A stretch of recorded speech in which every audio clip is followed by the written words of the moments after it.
आ एगो घी ढड़िया के बेर गीत गाल जगह मंत्री पूजा होखला त मंत्री पूजा के बेर गीत गावल जाला। अथी पाँव पूजा के पहिले उ गीत हम गा के रउआ लोग के सुनावा तनी। रउआ लोग के गीत अच्छा लगी तो सब्सक्राइब करम आ लाइक भी करम, कमेंट भी करम।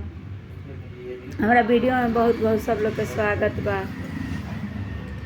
चललन कवना सिंहा गाया त गाया पिंड पार बहे।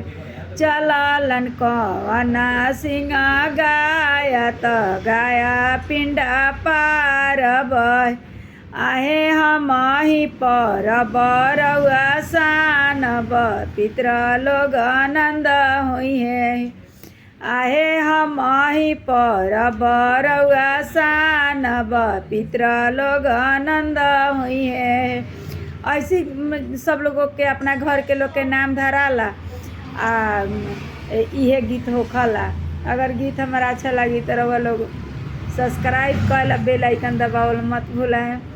हमारा वीडियो में बहुत बहुत स्वागत बा। धन्यवाद।